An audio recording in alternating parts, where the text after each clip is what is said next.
حول ولا قوة إلا بالله العلي العظيم رب اشرح لي صدري ويسر لي أمري واحلل عقدة من لساني يفقه قولي اللهم افتح علينا بفتوح العارفين بك اللهم اجعلنا من الذين يستمعون القول فيتبعون أحسنه اللهم علمنا بما جهلنا وانفعنا بما علمتنا وزدنا علما نافعا يا رب العالمين ربي أعوذ بك من همزات الشياطين وأعوذ بك ربي أن يحضرون وأعوذ نفسي بالله العلي العظيم بسم الله ما شاء الله لا يسوق الخير إلا الله بسم الله ما شاء الله لا يصرف السوء إلا الله بسم الله ما شاء الله ما كان من نعمة فمن الله بسم الله ما شاء الله لا حول ولا قوة إلا بالله وبعد قال شيخ مصنف رحمه الله تعالى ونفعنا به وبعلومه في دارنا.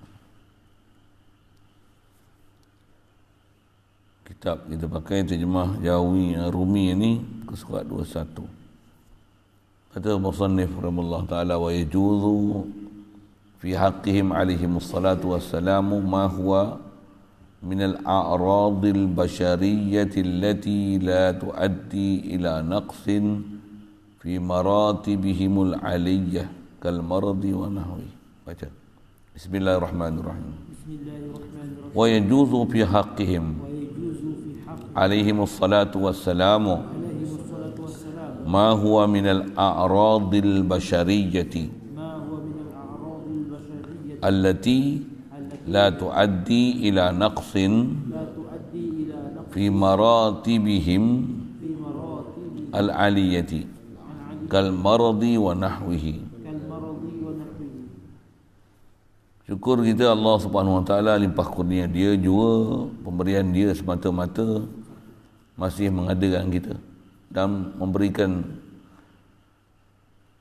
kelangsungan hayat pada kita, keberadaan kita atas muka bumi ini, berada alam syahadah ni untuk meneruskan kehidupan kita sebagai hamba Allah Ta'ala. Alhamdulillah. Syukur kita dapat Islam sejak lahir lagi. Alhamdulillah. Syukur kita diberikan kita mudah untuk taat, jauhkan daripada maksiat. Alhamdulillah. Syukur banyak diberikan kita kesedaran untuk mengaji, untuk ilmu. Alhamdulillah.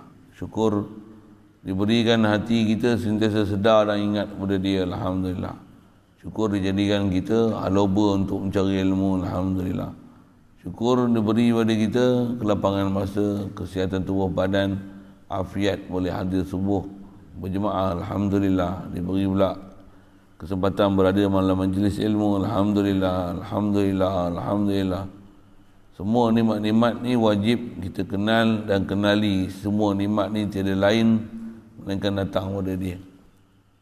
Firman Allah Ta'ala, wa ma bikum min ni'matin fa min Allah. Tak ada apa nikmat yang ada di kalangan kamu, kata dia, melainkan semua daripada Allah. Tak ada apa keliling kita yang kita duk tengok dan apa yang kita boleh capai dan rasa, melainkan semuanya adalah min Allah. Kewajipan kita tauhidkan dia, istilahnya idrakkan dia, rasakan perasaan tu ke dia, hadir hati, tauhidkan dia. Hanya dia saja boleh beri.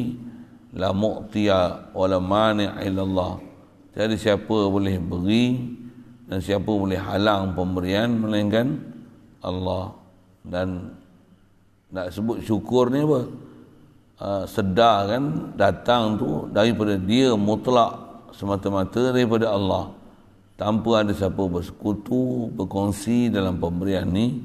Apatah lagi nikmat-nikmat yang berupa nikmat primer dalam kehidupan kita, hidup, akal, ada kehendak, ada kederat, boleh mendengar, boleh melihat, boleh berkata-kata. Dia lebih penting daripada nikmat sekunda, makan, minum, bernafas. Bahkan ada saja atas muka bumi ini paling besar sekali nikmat-nikmat yang 7 yang asas yang Allah Ta'ala beri kat kita ni. Tiada siapa boleh kongsi beri atau melainkan Allah. Alhamdulillah. Syukur kita nak manfaatkan pertemuan pagi ini meneruskan bacaan daripada kitab Matan Ummul Barahim. Terjemah daripada bacaan tadi itu, dia kata, dan harus pada hak mereka itu Rasul. Masuk hak ni zat, pada diri mereka itu Rasul. Pasal kita duk bicara ni, nak sambung bicara sifat-sifat Rasul. Jadi bila bicara sifat Rasul, maksudnya mesti ada zat Rasul. Bila ada zat Rasul, tak ada zat yang tanpa sifat. Satu kita bicara sifat Rasul. Adapun kat Rasul ni nak bicara zat dia, memang ada kitab bicara zat dia, dah bahkan menyifatkan zat Nabi-Nabi Rasul, khasnya zat Nabi kita Muhammad sallallahu alaihi wasallam. Diceritakan Nabi Rasulullah ni cerita zat lah. Apa dia? Kulit dia putih kemerahan, musyarrabah bi khumra. Misalnya mata dia taklah budak sangat, taklah lepes sepet. Rambut dia macam mana, pipi dia macam mana, janggut dia macam mana, tinggi dia macam mana, telinga dia macam mana. Yang asal nak sebut, ada kitab khas yang memang cerita nak huraikan zat Nabi SAW.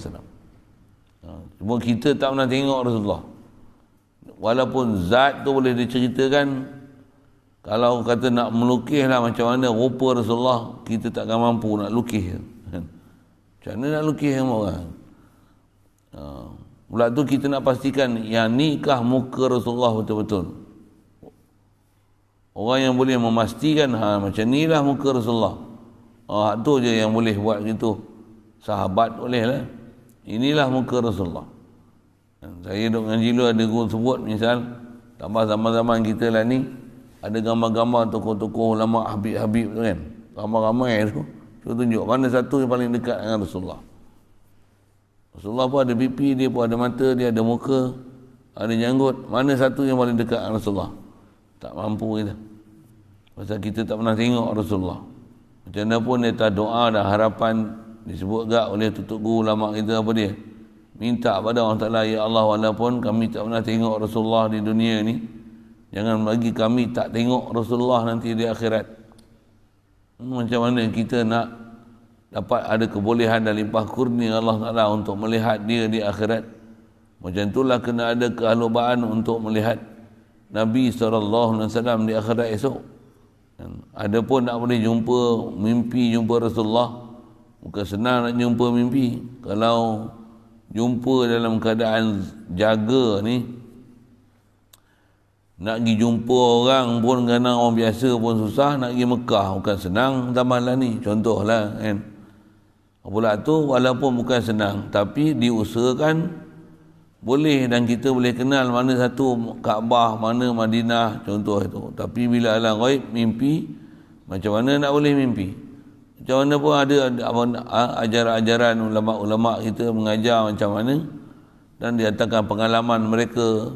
Dengan sebab tu dimudahkan bagi mereka untuk bermimpi dengan berjumpa dengan Rasulullah sallallahu alaihi wasallam. Kalau nisbah usaha dan ikhtiar, pergi tengok tu, pergi buat. Kalau tak mimpi pun, kewajipan kita iman dengan Nabi sallallahu alaihi wasallam, wajib i'tiqad pada dia dengan i'tiqad betul.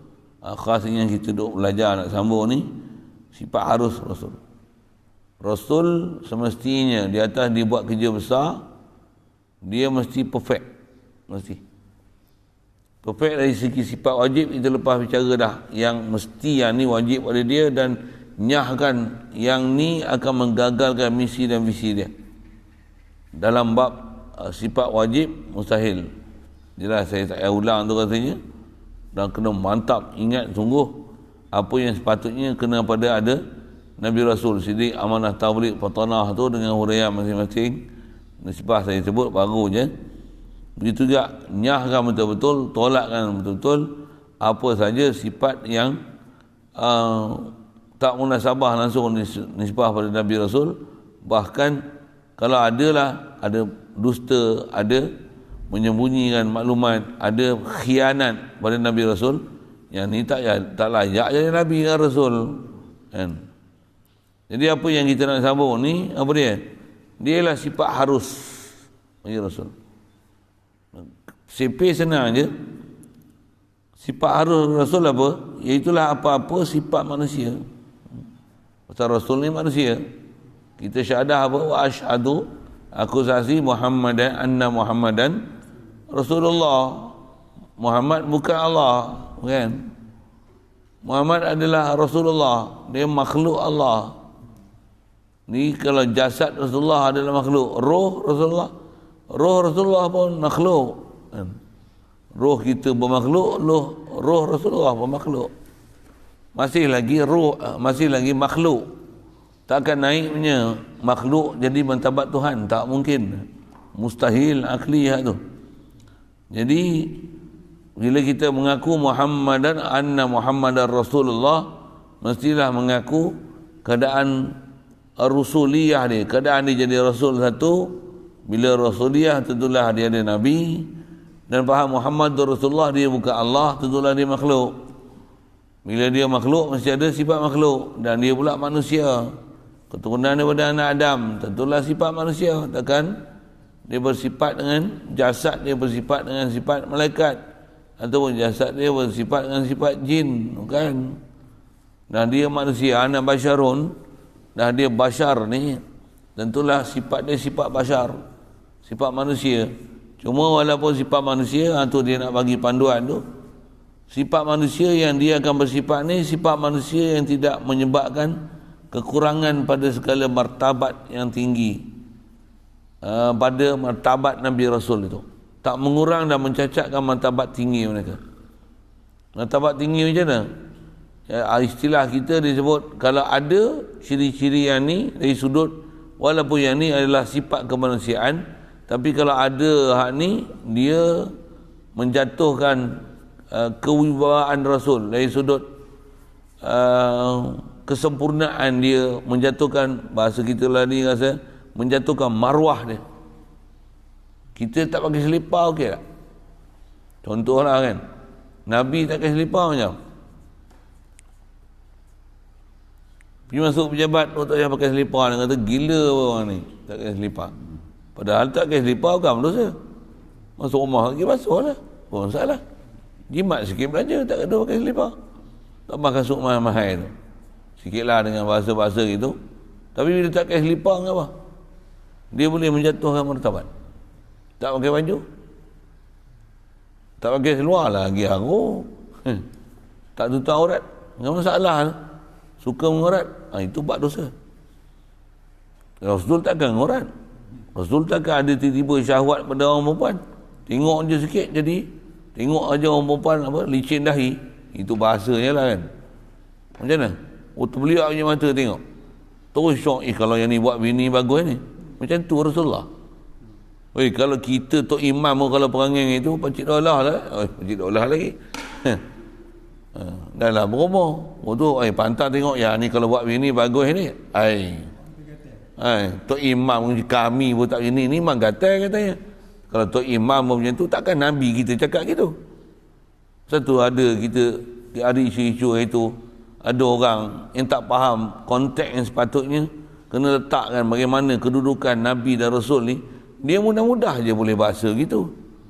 Tak ada hormat langsung, tak ada langsung nak jaga maruah yang ada pada Nabi Rasul yang sangat tinggi tu. Itu bab maruah.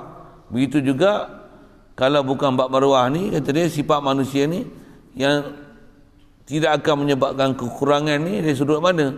Jangan ada sampai ada panca indera mereka yang tercacat nanti, yang dengan sebab itu menyebabkan menggagalkan mereka menyelesaikan misi dan visi sebagai Rasul. Yang bahasa misi-misi ni dalam kitab tak ada lah. Itu bahasa saya lah, kan? Pasal itu istilahnya atas kita sebut tadi, jatuh maruah ni menjatuhkan martabat.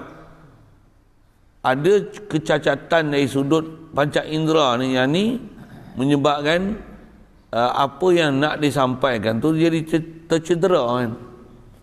Contoh dia beri,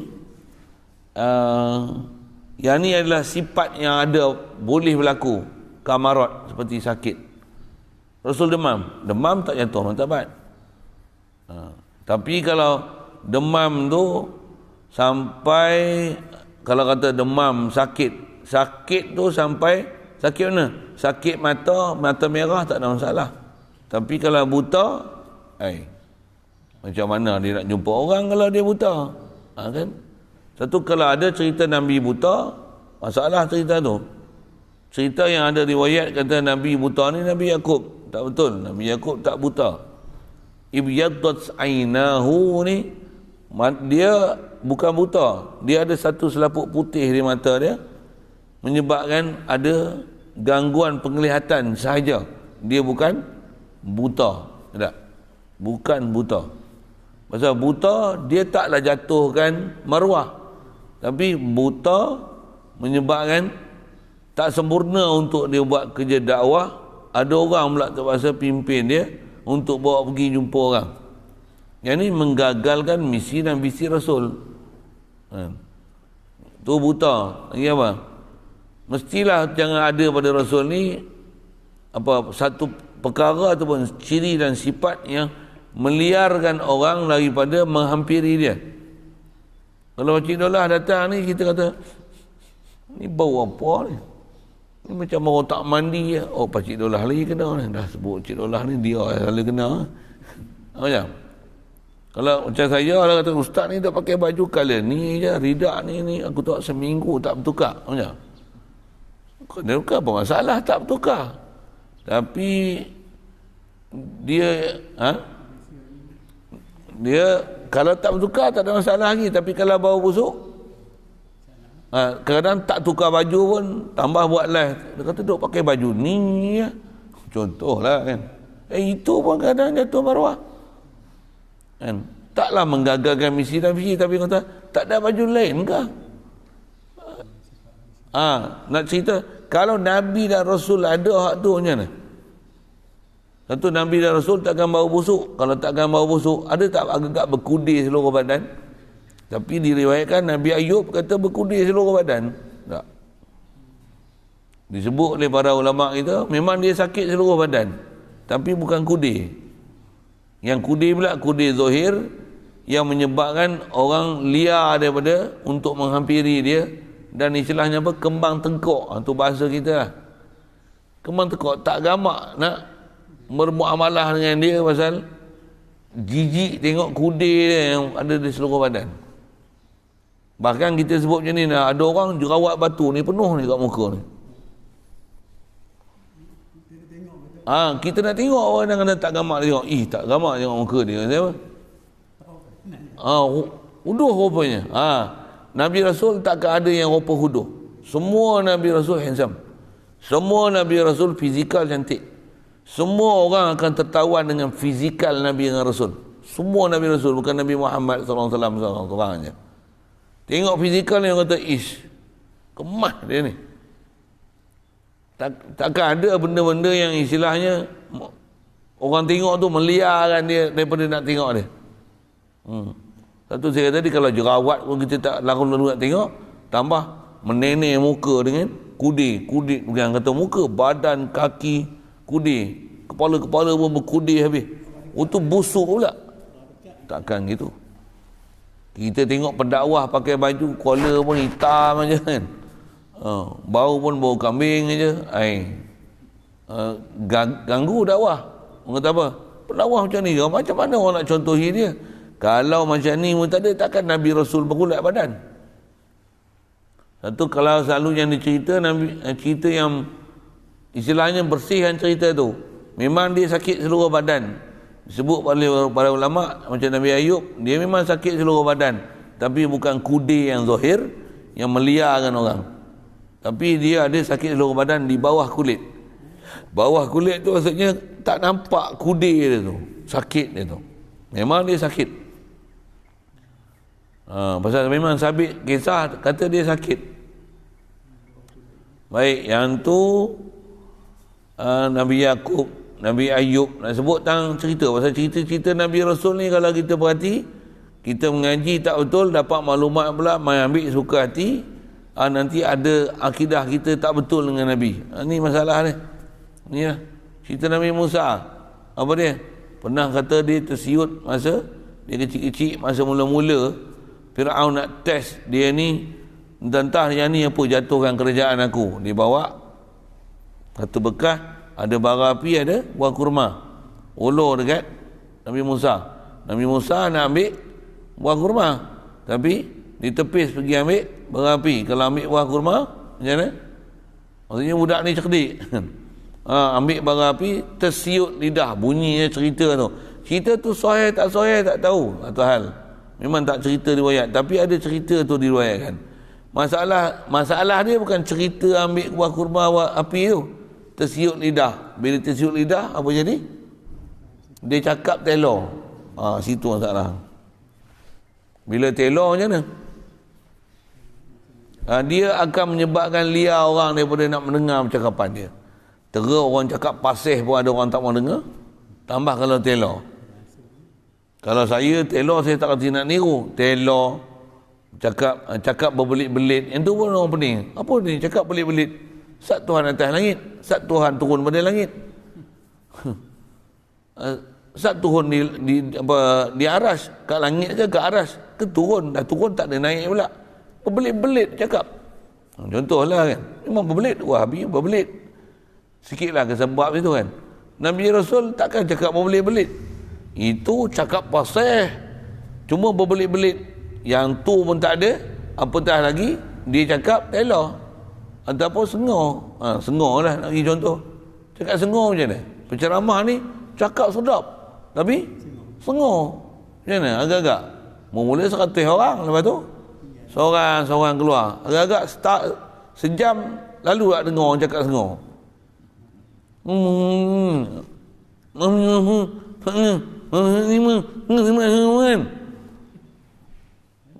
Jenuh kita dengar, tak faham kita. Terus orang cakap dengan jelas pun orang tak apa dengar. Aku meluat dengar suara dia. Nabi Rasul macam mana?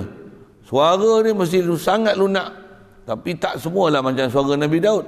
Tapi takkan ada suara Nabi Rasul ni yang orang menyampah nak dengar dia punya suara dia tu. Tak. Suara dia mesti sangat terang, jelas, fasih, sedap. Ada orang berdalilkan ayat Quran, kata Nabi Musa telur. Dia kata, wa akhi Harun huwa afsahu minni lisanan yusaddiquni. Dia kata, abang aku Nabi Harun ni lebih fasih bercakap daripada aku. Afsahu minni lisanan, lebih fasih daripada aku nisbah bercakap. Nisbah lisan maksudnya bercakap. Maksud lisan ni tu. Ulama bahas, memang ulama bicara lama dah. Maksud kata Nabi Musa tu abang dia lebih fasih bercakap. Abang dia lebih fasih bukan maksudnya dia telur. Pasal ada perkataan afsahu tu dipanggil isim tafdil. Isim tafdil ni madalla ala musyarakah wa ziyadah. Dia lah satu kalimah yang menunjukkan ada perkongsian sifat dan lebih. Dia ada makna superlatif. Afdalu, afsahu, lebih fasih. Kalau faham lebih fasih, maksudnya orang pertama fasih, yang ni fasih ni komparatif dalam bahasa Arab kan. Komparatif bahasa Inggeris satu. Kalau kita kata this better than this, apa makna this better than this one? Maksudnya this thing is good, this one is good. But better maksudnya lagi baik, this good, but better. Kalau tiga, good, tapi this the best. Itu maksud best, better. Itu afsahu. Apa maksudnya? Fasih.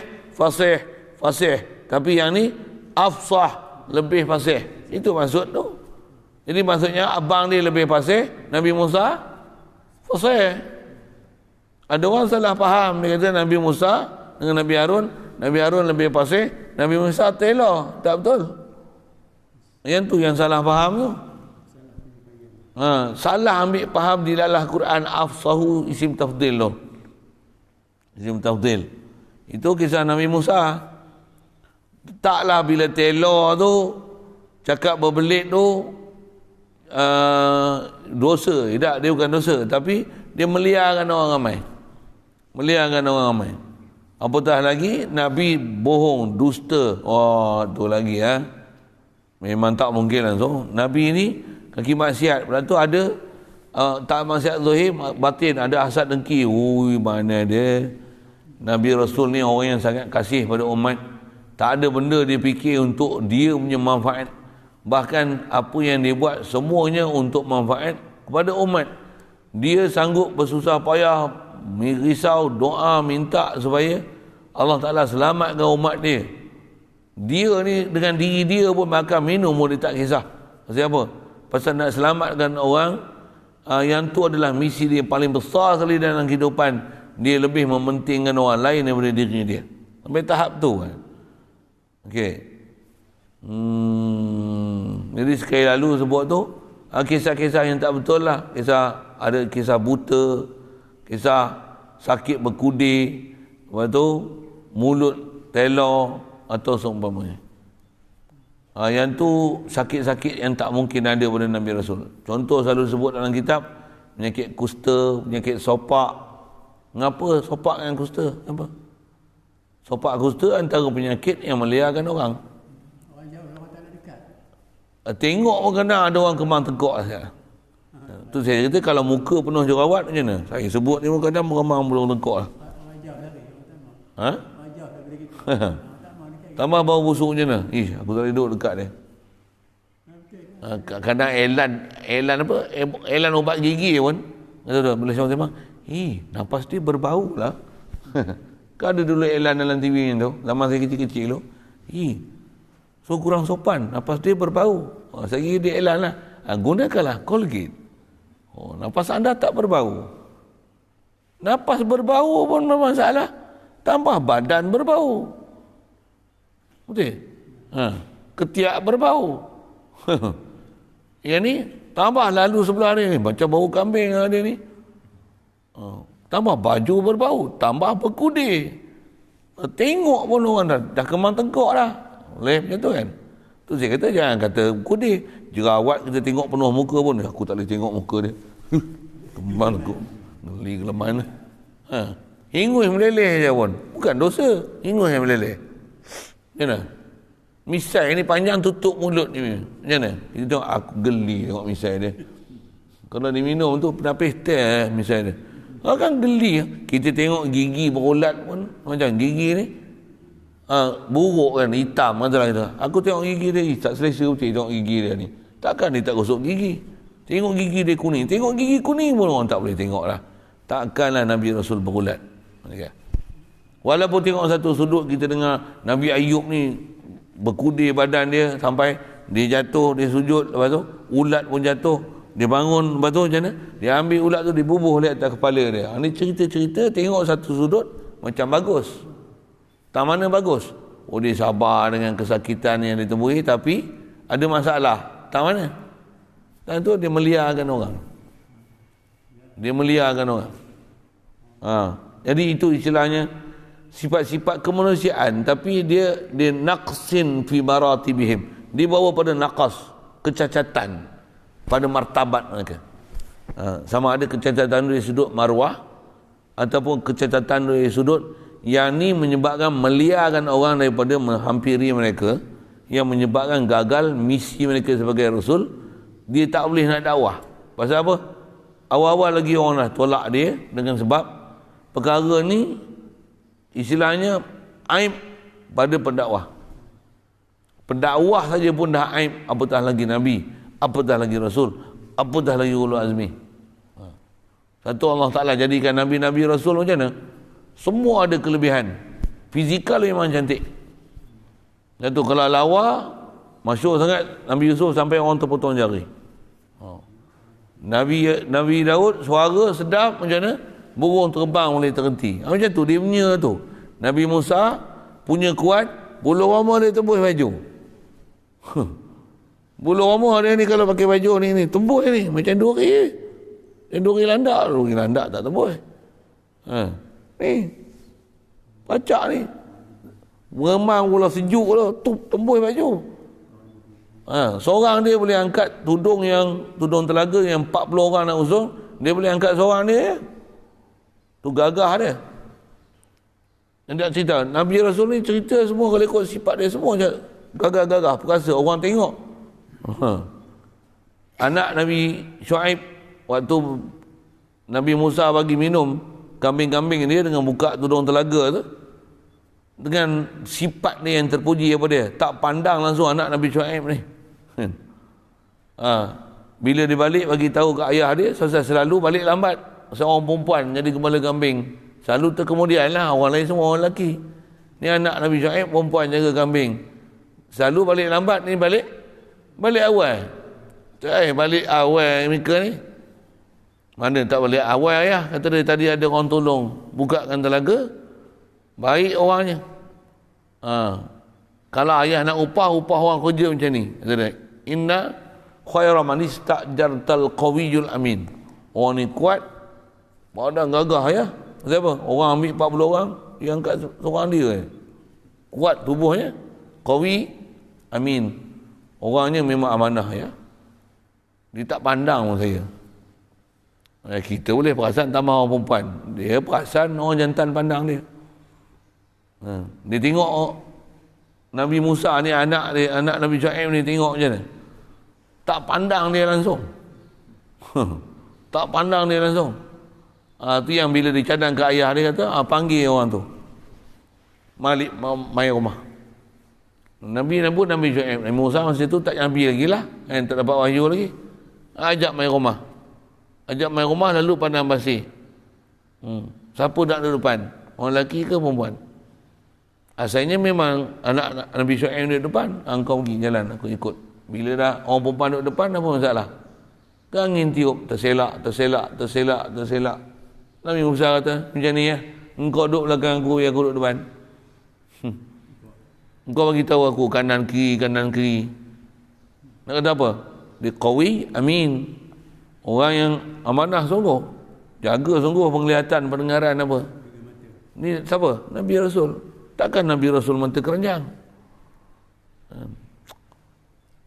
Yang ni cerita-cerita yang kalau kita tengok ada orang dia tak belajar bab disiplin, bab akidah pada Nabi Rasul ni, mereka akan cerita kat Nabi Rasul ni ikut dah dia. Kita dengar mulut lesya orang kata, tampar ke sekali ya. Pasal apa? Dia cakap ikut dah dia. Tak ada langsung adab, tak ada langsung akhlak. Dia tak tahu macam mana garis sempadan untuk dia nak membahasakan kepada Nabi Rasul.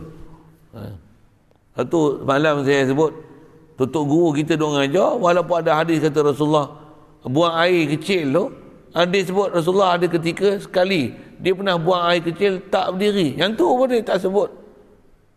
Tak berdiri, tak duduk. Dia tak sebut berdiri tu. Kenapa? Nak jaga bahasa tu. Sampai macam tu lah.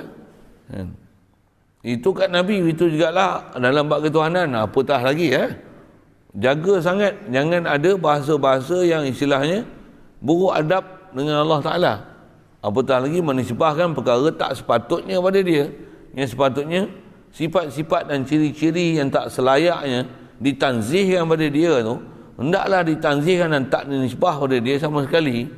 Dan kalau ada yang boleh bawa waham, dia tak akan cerita yang tu pada orang awam khasnya, yang menyebabkan orang akan tergelincir dan jatuh gaung, masuk parit akidah, salah faham dia dalam bab ketuhanan. Orang yang kalau Nabi Rasul apatah lagi, dia takkan cerita macam tu. Kalau orang kata kalau ada dalam Quran, kalau nak jumpa Quran bahasa tinggi kena faham. Quran bahasa tinggi, hadis Nabi bahasa tinggi, tu panjanglah bahas itu. Ada bab tu kata kena mengaji, tak boleh macam mana nak sebut lah, doa lah banyak, mudah-mudahan Allah Ta'ala pelihara kita. Zaman kita lah ni memang cabaran besar sangat, nisbah nak dapat pahaman Islam betul-betul ni, Allah ni memang cabaran. Saya ngaji, Tok Sah ngaji tinggi-tinggi macam ni ya. Cabaran besar kita nak kata apa? Tak payah cerita bab tauhid, cerita bab baca Quran ni sudahlah. Berapa orang yang betul-betul boleh baca Quran melepasi standard SOP, yang ni bacaan yang diiktiraf. Al-Quran satu tajwid ni satu pelajaran yang common, semua orang belajar. Budak-budak alif bata mesti ada guru ajar, mesti. Tapi tauhid belum tentu ada orang ajar tauhid. Elok saya sebut. Tauhid belum tentu kita ada jumpa guru, aku nak ajar engkau Tuhan kita satu. Allah mukhalafah lil hawadis. Jangan kau tak tahu. Dia takkan serupa dengan makhluk. Tak serupa sudut mana? Dia ada, kita tak ada. Mana serupa? Ini ada, kita diadakan, asal kita tak ada. Allah asal dia memang ada. Allah asal dia qadim. Kita asal kita Adam. Asal kita tak ada. Allah sentiasa kekal, tak akan berubah oleh dia. Orang nak ajar akidah, jarang nak jumpa kita mengaji personally orang ajar akidah. Tapi baca ni nun mati ni, dengung. Ni tak dengung, ni pendek. Salah tu. Rata-rata orang belajar hukum baca Quran. Tu pun berapa orang yang boleh baca dengan SOP standard, orang iktiraf bacaan kau sahih betul. Nak sebut prinsip kan. Tapi ramai orang duk tahu akidah dia betul. Baca Quran pun masalah. Macam mana pula apatah lagi akidah. Nak sebut tang panduan tu lah. Kalau kata Quran pun kau tak pernah berguru, macam mana nak berguru tauhid? Lagi susah. Orang yang kalau Quran pun tak boleh mengaji, alif bata pun tak kenal, dia tak pernah berguru. Agak-agak masa bila dia berguru dengan ilmu tauhid? Masa bila dia berguru ilmu fiqh? Tambah bila berguru dengan tasawuf? Bila berguru tarikat? Sikitlah dengan bahasa gitu kan. Bila? Habis-habis nak tarikat, itu satu. Habis-habis nak dakwah ada atau tauhid. Baca Quran pun kelang kabut. Sikitlah dengan bahasa gitu kan. Dan tu nak sebut prinsip-prinsip kita lah ni sebab belajar ni, yang kita kena kenali diri kita, di mana aib kita. Jadi aib kita nak sebut inilah, kalau Quran pun kita baca kelang kabut, tauhid agak-agak macam mana? Okey ke KO? Yang tu yang wajib semak tu. Khasnya kita cerita bab Rasul. Memang pernah dengar sedikit amanat tabligh Pawtanah, tapi sejauh mana kita belajar huraian dia sikit sana. Satu, alhamdulillah, syukur kita duduk kalangan ulama-ulama Melayu yang dah ajar kita dengan ajaran betul ni. Ada common knowledge yang kita dah dapat sidik amanah tabligh Pawtanah tu, tapi kita tak dapat further information. Baru belajar level 1 berhenti. Patutnya kena duduk level 7, level 8. Kalau darjah pun darjah 1 berhenti, tak masuk darjah 6, agak-agak macam mana kepandaian. Tu sekolah rendah tak masuk sekolah menengah pula, agak-agak macam mana kemahiran. Yang ni baru darjah 1 sidik amanah tabligh Pawtanah. Lepas tu dah rasa bijak laksana dah. Dah pandai dah segala agama Islam. Baru wujud kidam bakok mukhalafah lil hadis, dah rasa pandai. Lepas tu dah tak nak ngaji dah sifat 20. Lepas tu kata yang ni falsafah. Ketampur lagi. Sikitlah. Saya tak boleh saya bengar sikit. Itulah ayat saya keluar, tampur je. Tak pernah pun menampur orang. Semua hidup saya tak pernah menampur orang. Tapi sikit-sikit menampur je. Dia keram tu. Tak pernah menampur orang. Nak try boleh. Penampur saya ni, try penumbuk saya dulu, baru tahu menampur tu ke mana. Baik. Mudah je tu. InsyaAllah untuk faham sifat harus bagi Rasul. Jaga. Saya pernah jumpa ada golongan sesat, tapi yang ni jumpa dalam Facebook lah. Dia kata apa? Nabi Muhammad ni dapat anak bukan pasal dia lelaki, yang macam mana orang lelaki biasa berkahwin apa. Dia dapat anak dengan Siti Khadijah ni. Siti Khadijah dapat anak ni macam mana Siti Maryam dapat Nabi Isa. Bukan pasal digauli oleh Nabi Muhammad. Kita dengar pelik lah, ada orang macam ni.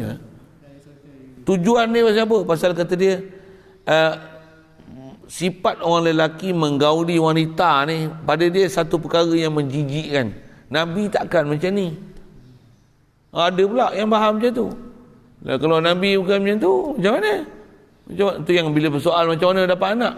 Siti Khadijah dapat anak, macam mana Siti Maryam dapat Nabi Isa. Macam itulah Siti Khadijah dapat anak daripada Rasulullah. Itu bapaknya siapa?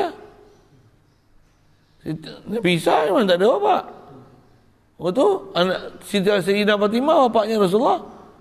Macam mana boleh bapaknya Rasulullah tapi Rasulullah tak pakai isteri dia? Ada orang yang dia menganggap dengan berkahwin ni dia satu perkara jijik.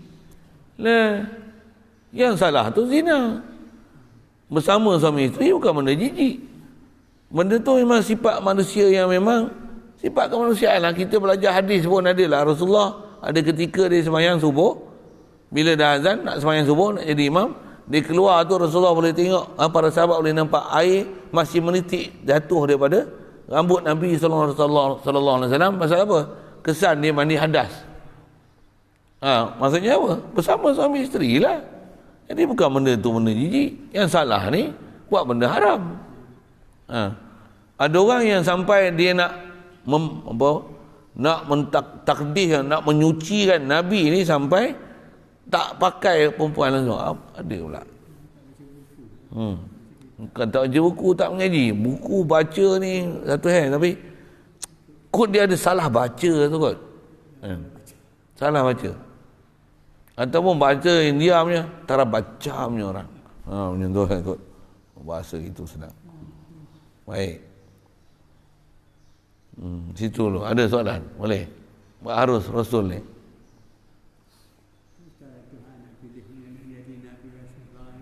Ya, betul.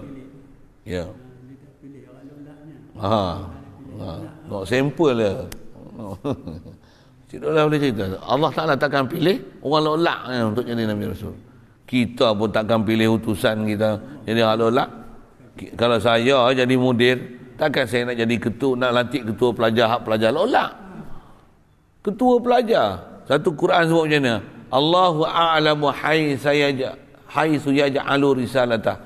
Allah Ta'ala dia amat mengetahui haitsu zaman bila, waktu bila, orang mana untuk diletakkan Nabi dan Rasul ni. Nak bagi penutup tak penutup ke apa syariat, mana penutup tak penutup ke, dia a'lamu haitsu yaj'alu risalatah. Satu, dia tak akan buat benda lolak. Siapa yang dilantik tu takkan lolak. Allah sendiri takkan ada benda yang istilahnya mencacat, mencederakan dia dalam bab ketuhanan. Subhanallah. Macam mana sempurnanya Allah Ta'ala, macam tu dia akan lantik Nabi dan Rasul dia yang sangat sempurna. Prinsip masih betul. Prinsip masih betul. Kita belajar ni, belajar prinsip ni. Belajar prinsip. Satu, kalau ada dengar maklumat-maklumat tak betul tu, ensure yourself you get the information from the right person. Punya orang putih sikit lah. Saya selalu pesan itu dulu. Ni pun 2-3 kali ni dia sebut balik benda tu. Baik. Tak ada soalan kalau sambung kita baca. Bismillahirrahmanirrahim. Wa amma burhanu wujubi sidqihim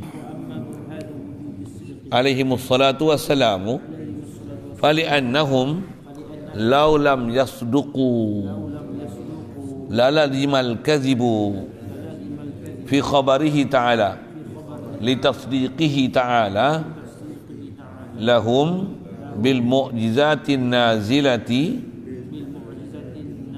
manzilata qawlihi ta'ala sadaqa abdi fi kulli ma yuballighu anni. Baik, macam mana tertib lepas kita belajar bab ketuhanan, dah dicerita sifat Tuhan, wajib, mustahil, harus, burhan. Yang ni nak cerita burhan bab Rasul pula. Sifat, wajib, mustahil, harus bagi Rasul, burhan. Kaedah kita belajar ta'rif burhan, macam mana lepas lah burhan ni. Dia bahasa terjemah mudah, burhan dalil. Cuma tak dipanggil burhan dalam kaedah bahasa Arab ni, melainkan burhan dialah dalil akli. Dialah dilalah akliyah. Kaedah menggunakan metodologi berfikir untuk mensabitkan keputusan.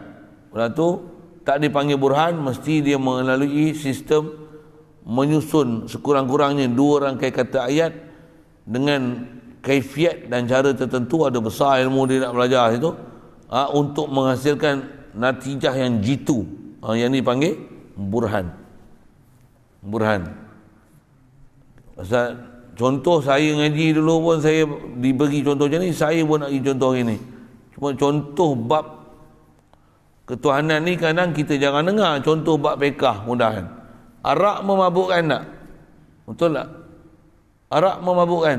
Nama arak ni minuman memabukkan lah kan. Setiap yang memabukkan haram tak?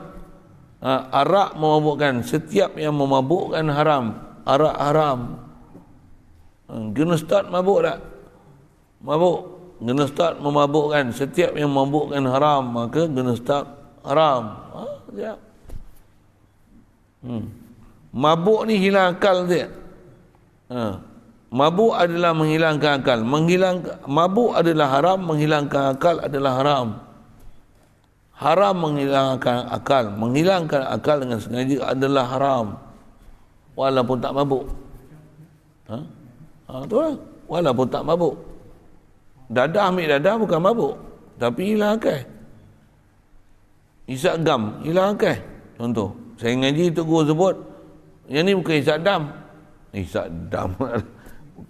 Bukan isap gam, bukan minum ketum, bukan dadah. Apa dia? Panggil jin masuk dalam badan. Oh. Hamba tahu kedatangan Tuhan hamba. Dia panggil jin masuk dalam badan dia. Dia dah tak tahu apa dah. Haram panggil jin masuk dalam badan. Maksudnya apa? Maksudnya apa? Menghilangkan akal. Ulama kita cara ambil faham dia jelas. Saya nak ajar burhan tu. Cara berfikir tu. Cara dia susun ayat, cara dia ambil hukum tu. Cara susun tu. Mantap cara dia man. Dia memang cara berfikir, kaedah qiyasiyah dia. Masya Allah. Di luar daripada keupayaan kita yang lembab-lembab ni. Satu, kita ambil ulama. Bukan tepikan Quran hadis. Quran hadis bahan mentah yang perlu diproses. Kita ambil hukum agam yang telah diproses oleh orang cerdik pandai. Cerdik pandai kita semestinya ulama mujtahid. Kita mengiktiraf ketokohan mereka kan. Dan di atas iktiraf ketokohan mereka, pakailah ilmu mereka. Ada orang dia boleh kata Imam Asy-Syafi'i ni pendapat-pendapat dia semua menyusahkan orang. Ada satu orang ahli majlis fatwa negeri Pasir Pendengar. Kita dengar daripada jauh, yang tu pun lari-lari kita lompat lutut kita bagi. Geramlah dengar. Dalam masa yang sama dia buat pula sembang santai. Masa bila kita bid'ahkan orang? Masa bila kita duk kutuk-kutuk imam? Berbulunya teman dengar. Berlakon. Dia nak istilah apa? Nak clarify balik apa yang dia dah cakap tu kan. Dia telajak tu. Masa bila kita kata semua ni bid'ah sesat? Oh, dia yang duk ulang-ulangkan hadis kullu bid'ah. Ini semua bid'ah. Baca hadis pun bid'ah. Kullu bid'atin dalalah. Kullu dalalatin finnar. Udah sebut-sebut macam tu habis-habis. Mana video? Kata dia, yang kami duk bercakap ni. Tanpa lagi. Bukti dia pengikut dia.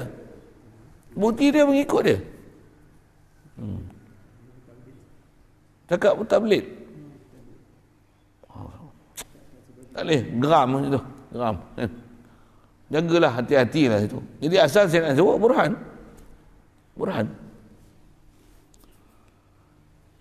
Baik, di atas kita bicara sifat Rasul ni, ada apa bukti kata dia wajib benar, sidik. Kenapa Nabi Rasul mesti benar? Di sebab maklumat kita dah belajar. Apa dia? Memang benar, mustahil dusta. Kita wajib benar, berdosa. Mereka wajib benar, mustahil dusta. Kenapa sampai tahap mustahil? Kenapa? Apa hujahnya? Allahumma salli wa sallim ala sayyidina. Sadaqa rasuluh, sadaqallahu wa rasuluhu. Benarlah Allah dan benarlah Rasul dia. Kenyataan Quran kan.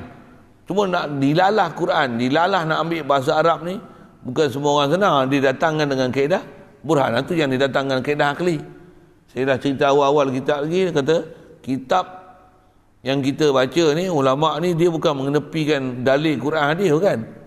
Tapi dia nak menunjukkan dalil Quran hadis, tak semua orang boleh faham dilalah Quran dan hadis. Nak memahamkan lafaz macam ni, makna macam ni. Lafaz macam ni, makna macam ni. Usulub macam ni, makna macam ni. Syarat jawab macam ni, makna macam ni. Kan? Ada ina taukid, dilalah dia macam ni. Tak semua orang boleh faham macam tu. Dilalah ismiyah makna macam ni. Dilalah fi'liyah macam ni. Jar majrur, ta'alluq mahzuf, ta'alluq ismiyah macam ni. Ta'alluq fi'liyah macam ni. Bukan semua orang boleh faham ta'alluq tu. Jangan kata orang awam, ustaz orang kadang tak faham. Kasar sikit lah sebut tu kan. Macam nak membodohkan orang je. Memang ramai pun orang bodoh dalam bab itu. Maksudnya ahli dia saja yang kenal nak memaham macam mana nak memaham dilalah. Ada orang diingat Quran ni bodoh-bodoh faham, baca terjemah faham dah. Mana maunya. Quran bukan begitu. Quran ada disiplin dia. Ada disiplin. Bahkan ada orang dah mengaji 20 tahun, 30 tahun belum tentu boleh faham macam mana dilalah yang ada dalam Quran. Yang tu pun kadang-kadang silap lagi ambil faham dilalah dalam Quran. Apatah lagi tak pernah belajar Arab asal langsung, tiba-tiba baca Quran, baca hadis, ambil terjemah aja faham. Lepas tu keluar hukum, hurai ikut kepala otak sendiri. Weh, sedia tempat dalam neraka tu. Na'udzubillah. Pasal ada ancaman bab-bab macam tu kan. Jadi asal nak sebut tu yang ulama kita, benda yang lebih relevan untuk diajar di atas, bukan semua orang boleh memahamkan dilalah Quran dan hadis, tu yang didatangkan burhan. Datangkan kaedah akal. Pasal akal, benda yang memang Allah Ta'ala dijadikan kita, tambah dah balik berakal. Akal memang ada. Ilmu bahasa Arab belum tentu semua orang ada. Walaupun ngaji bahasa Arab, walaupun Pak Arab, belum tentu boleh pandai dilalah dengan bahasa Arab. Tapi akal macam mana? Akal ni dengan sebab berakal lah jadi manusia. Jadi apa alat yang mudah untuk ajar manusia? Akal. Allah Ta'ala nak bagi manusia ni supaya beriman dengan Nabi Rasul pun, datangkan apa? Datangkan burhan, datangkan mukjizat. Mukjizat tu adalah burhan, kaedah akal berfikir. Kalaulah benda pelik dan luar biasa macam ni yang tak ada siapa boleh buat melainkan Tuhan aja yang boleh buat macam ni, yang dibenarkan untuk berlaku perkara macam ni, yang ni memang benar Nabi dan Rasul. Jadi digunakan kaedah akliah. Satu, ada perbincangan kalau dalam bab-bab mukjizat ni, apa dia? Sihir, jagalah. Kenalilah sihir dengan mukjizat. Pasal antara kaedah orang untuk membuktikan kebenaran dia jadikan benda-benda pelik dan luar biasa untuk menarik perhatian orang ramai, membenarkan apa kata-kata dia. Kalau dijual produk, orang akan beli produk dia pasal dia boleh tunjuk benda yang pelik dan luar biasa. Betul lah saya cakap. Tu uslub orang Ta'ala bagi burhan untuk manusia menerima Nabi-Nabi dan Rasul. Tapi Nabi Rasul betul burhan dia pasal dia mukjizat. Tapi ramai tutup bomoh, apa orang jual ubat pakai hari lah, apa dan sebagainya. Yang elan-elan TV pun macam-macam tunjuk macam mana benda pelik yang luar biasa, tapi rupa-rupanya mainan video dan media lah. Contohlah kan. Ataupun sihir sebenarnya, jin sebenarnya. Orang terpukau tengok macam mana, betul lah, laku barang dia. Nak sebut prinsip tu diguna. Padahal dia bukan hujah akliah pun. Kadang-kadang gunakan faktor adat aja, ataupun faktor tipu sikit, guna silap mata untuk melakukan perniagaan dia dan apa yang dia nak jual dengan harta benda. Sikit sana. Jadi Allah Ta'ala dan sejuk prinsip didatangkan untuk membuktikan sesuatu. Tu yang ulama kita menggunakan kaedah burhan. Siapa? Allah SWT sendiri menggunakan kaedah burhan untuk kita boleh faham kenai dia, kenai Nabi dia dan Rasul dia. Bila kaedah burhan, kaedah apa? Kaedah akli, kaedah metodologi berfikir. Baik, jadi apa dia bukti kata Nabi Rasul benar? Apa cara berfikir dia? Macam ni. Kalaulah tak benar, nescaya dusta. Itu je prinsip asal. Kalau dia tak betul, tentu dia bohong. Kalau bohong, boleh ke jadi bohong kat Nabi Rasul? Dia. Bila dusta nanti, dustalah juga perkabaran Allah Ta'ala. Tentulah Quran pun dusta. Boleh ke Quran dusta? Quran tak betul. Allah Ta'ala kata kami pelihara. Jadi Quran betul lah. Kalau Quran betul, tu kan cerita Quran betul tak? Mesti betul. Lagi pun kata dia, Allah Ta'ala membenarkan Nabi Rasul ni dengan mukjizat. Itu kata bukti Nabi Rasul ni betul. Dan betul pun hanya ada partition saja betul. Betul tempat tertentu kan? Tak. Nabi Rasul ni dia memang sidqun. Dia bukan sadiqun, tapi sidqun. Sikit dengan bahasa itu. Apa beza sadiq dengan sidqun? Datang dengan masdar dengan isim fa'il. Wa na'atu bi masdarin katsira fatalzamul ifrada wat tazkira. Dan Al-Fiqh disebut prinsipnya itu. Ni uslub nahwu sikit. Kalau datang dengan masdar, dia makna lagi mubalaghah daripada datang dengan isim fa'il. Allah Ta'ala sifat dia apa? Al-adl. Adil, adlu. Tak datang dengan adil, tapi datang adlu. Datang dengan masdar menunjukkan mubalaghah dari segi bab adil. Tu yang saya cerita tu di dalam bahasa sikit. Boleh faham saya sebut apa? Boleh. Apa beza adil dengan adlu? Boleh faham? Faham? Apa beza sadiq dengan sidku? Boleh faham? Kat huraian sikit kita Itulah jenuh nak kena hurai mak. Itu duk dengar ngaji tu. Tak pernah dengar huraian macam tu, tak konsep macam tu. Itu dilalah cara bahasa tu. Memang SPM memang tak ada. Orang ambil staff pun tak mengaji kat tu. Saya pernah ngajar staff satu, saya tahu. Mana ada orang staff tak mengaji benda itu. Orang pondok yang mengaji tu. Apa beza antara fa'il, sifatu musyabahah, amsilatu mubalaghah? Mana satu? Bukan senang. Orang yang mengaji je reti. Biasanya orang pondok. Cakap macam tu tak kira orang marah. Tu pun salah cara bercakap pun haru juga dia malu. Karu dia meh. Dia tu ialah macam dia pandai sangat. Kalau kau tak percaya aku pandai, aku tanya lagi kau tak reti, sahlah terbuktilah kau tu bodoh kan. Tu jadi kelahi. Baik. Balik pada soalan tadi lah. Apa beza antara sadiq dengan sidku? Sadiq ni orang benar. Isim fa'il ni, dia asal makna dia madalla ala hudus wa tajaddud. Itulah kena cerita maksud lagi. Dia menunjukkan benda tu baru ada, sebelum ni tak ada. Tapi kalau datang dengan masdar, dia menunjukkan subut wa dawam. Maksudnya benda tu memang kekal, ada. Subut wa dawam. Tu makna dengan masdar. Satu kalau sebut adlu. Adlu ni kalau terjemah kita keadilan. Dia keadilan. Dia seorang yang adil. Bahasa Melayu dia tak ada uslub tu. Satu, kita tak bisa dengar dengan bahasa Malaysia SPM. Ni kaedah bahasa Arab ni. Dia seorang yang adil dengan keadilan. Dia keadilan. Mana sedap? Mana lagi dalam bahasa? Kaedah bahasa Arab sebut dengan dia ni keadilan. Dia seorang yang adil. Dia keadilan tu lagi dalam bahasa dia dan lagi kuat makna adil dia daripada dia seorang yang adil. Tu huwal adlu, huwas sidqu, berbanding dengan huwas sadiqu. Bukan maksudnya sadiqu tak dipakai langsung pada Rasulullah, bukan maksud dia macam tu. Tapi menggunakan as-sidqu pada Nabi. Dia menunjukkan satu sifat benar yang memang benar tu, seolah-olah kebenaran tu diri dia, batang tubuh dia tu adalah benar. Itu maksud dia. Dia punya bahasa, dilalah bahasa tu kata, dialah bahasa kena tengok dengan uslub Arabiah, uslub Arab. Tapi kalau kaedah-kaedah burhan, dia bukan perlu kaedah bahasa. Kerti tak kerti mikir. Kalau Allah Ta'ala bagi mukjizat tak? Apa maksudnya? Allah Ta'ala support Nabi Rasul. Kalau kata Allah Ta'ala tak support Nabi Rasul, katalah kaburnya bulan terbelah. Tak terbelah bulan, tak jatuh maruah dia. Dia malu kan depan orang ramai. Macam Nabi Soleh, kau ni minta. Kalau kau benar Nabi Rasul, kau minta ni, ada batu ni keluar unta. Minta doa, ya Allah, kau aku nak minta ni keluarkan unta daripada batu ni.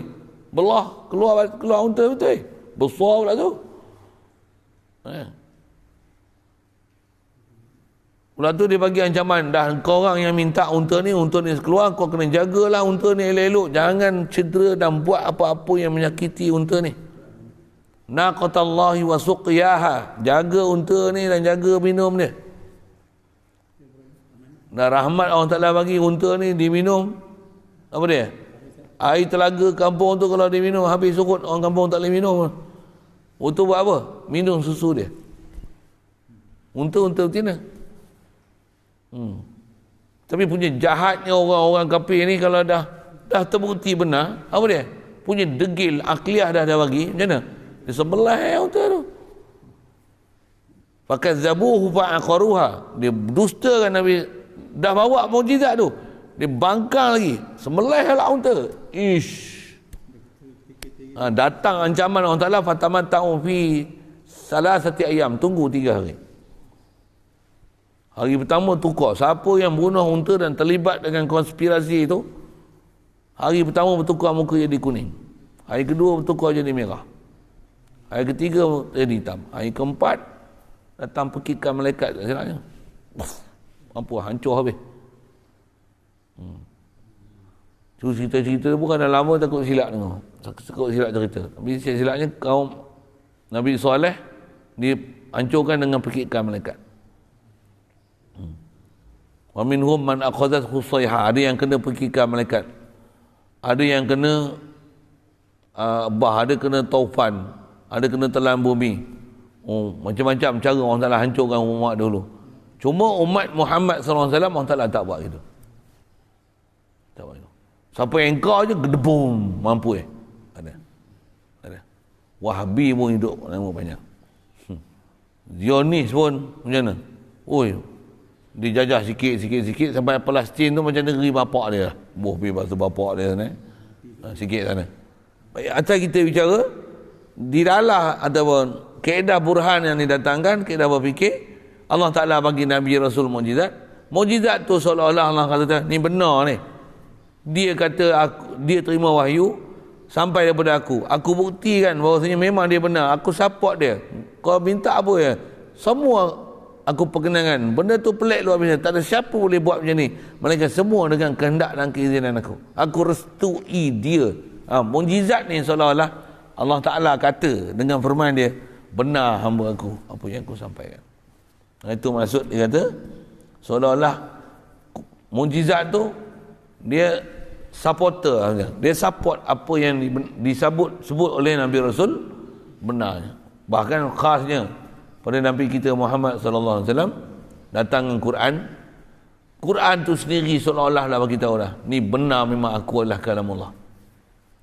Pasal orang Arab sebelum datang Quran, dia orang tak pernah dengar bahasa yang seindah macam mana Al-Quran. Dalam kitab-kitab ulama kita syarah, saya ngaji pun Tok memang sebut, dia kata apa? Quran ni jangan kata nanti 3 ayat 4 ayat. Ayat-ayat yang sebelum ni orang Arab tak pernah dengar, walaupun dalam Quran turun hanya 1 huruf. Hak tu pun dia dah tercengang. Tercengang pasal sebelum ni tak pernah dengar. Memang mukjizat. Turun ayat Quran apa? 1 huruf ya. Qaf. Satu huruf ya. Wal Quranil Majid. Uslub tu pun dia dengar pun dia dah ketar dah. Ma sami'na hadza fi abaina. Kami tak pernah dengar tok nenek kami duk baca macam ni. Apa benda ni? Nak kata jampi bukan jampi. Nak kata sihir bukan sihir. Nak kata syair tak syair. Nak kata kalam perkataan biasa bukan tak apa. Apa benda ni? Tapi dengar cakap pelik. Tu qaf, sad, nun. Dengar tu pun dia dah terkejut dah. Ya Allah, benda ni kau baca apa ni? Itulah kata Rasul kata, bukan hak aku. Jibril datang bagi wahyu kat aku. Kalau kata andai daripada aku, lama dah aku baca ini, mereka pun biasa dengar dah. Orang Arab pun tak bisa dengar, aku tak bisa dengar. Aku hanya sampaikan apa yang disampaikan kepada aku. Seolah-olahnya Allah Ta'ala bagi tahu, benar ni wahyu daripada aku ni hamba aku ni, benar ni, apa yang disampaikan tu betul. Memang dia ialah Nabi Allah, Rasulullah. Tu Quran tu mantabat dia macam tu. Pasal Quran mujizat. Jadi setiap mujizat tu seolah-olah dia adalah wahyu. Benar hamba aku apa yang disebut. Itu baru 1 huruf, qaf. Belum Toha, betul ayat tu. Itu baru 1 huruf, ini 2 huruf. Toha, Alif Lam Mim. Dengar ada dengung tak dengungnya. Tak pernah dengar orang Arab dengung tak dengung. Inna anzalnahu fi lailatul qadr.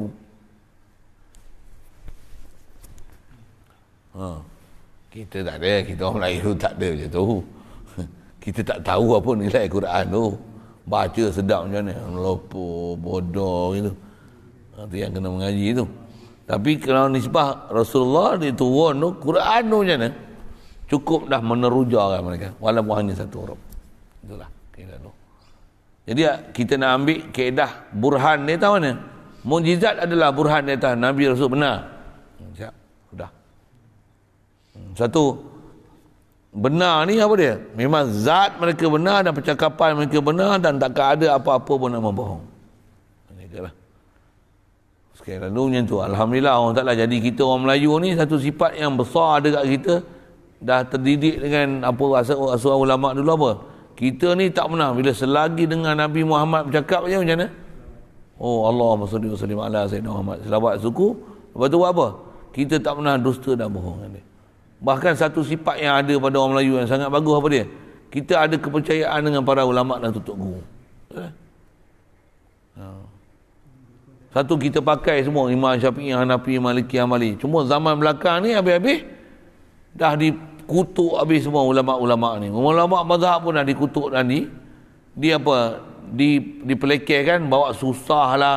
Pendapat Imam Syafi'i menyusahkan orang ramai lah. Kalau ada perselisihan di kalangan ulama hadis, ulama-ulama fiqh ni, kita balik pada Quran hadis, kita tinggalkan ulama, kita nak ikut hadis bukan ikut ulama. Jangan. Kita dah sampai zaman fitnah macam ni ya. Umat dulu yang pakar-pakar dalam bab ilmu ni, yang mereka memang junjung perintah Allah Ta'ala, yang memang nak selesaikan semua bahan mentah daripada Quran hadis dengan huraian yang betul, dah dituduh sebagai orang yang tak ikut Al-Quran dan Sunnah. Jaga sikit. Kita duduk zaman tu. Mudah-mudahan Allah Ta'ala pelihara kita semua. Cuma hati-hati jangan pergi duduk halaman-halaman mereka. Jangan duduk medan-medan mereka. Kalau tak pandai, jangan pergi duduk. Kalau nak duduk, pastikan ada proteksi elok-elok. Aku tak masuk lah. Jadilah macam ikan duduk dalam air laut. Walaupun duduk dalam laut bertahun-tahun, dia tak pernah masin. Pasal apa? Pasal dia hidup dengan sedar. Pasal dia hidup tu, satu, dia tak masin. Air laut, masin dalam laut, tak boleh memasin dengan badan dia. Pasal apa? Pasal dia sedar. Dia ada protect. Dengan sebab dia sedar tu, masin tak masuk dalam badan. Tapi bila dia mati, gaul garang kunyit tak boleh masin. Jangan campur dengan Wahabi, kau mati kau bodoh, hati kau mati, ilmu kau mati, habis semua faham Wahabi masuk dalam badan kau jadi Wahabi. Sikitlah situ. Hati-hati lah. Tu bandingan bahasa tutup guru tu macam tu lah. Guna bahasa ibarat aja untuk faham misal. Situ dulu, sambung nanti insya-Allah kita bicara wa amma burhanu wujubil amanah. Wallahu a'lam. Soal kalau ada. Bismillahirrahmanirrahim. Allahumma nawwir qulubana min nuri hidayatika kama nawwartal arda min nuri syamsika wa dan abada bi rahmatika ya arhamar rahimin. Warzuqna fahma nabiyyin wa hifdzal mursalin wa ilhamal malaikatil muqarrabin wa sallim tasliman ala jamil anbiya'i wal mursalin. Alhamdulillah. اللهم صل أفضل صلاة على أسعد مخلوقاتك سيدنا محمد وعلى آله وصحبه وسلم عدد معلوماتك ومداد كلماتك كلما ذكرك الذاكرون وغفل عن ذكرك الغافلون. اللهم صل أفضل صلاة على أسعد مخلوقاتك سيدنا محمد وعلى آله وصحبه وسلم عدد معلوماتك ومداد كلماتك كلما ذكرك الذاكرون وغفل عن ذكرك الغافلون. اللهم صل أفضل صلاة على أسعد مخلوقاتك سيدنا محمد وعلى آله وصحبه وسلم عدد معلوماتك ومداد كلماتك كلما ذكرك الذاكرون وغفل عن ذكرك الغافلون.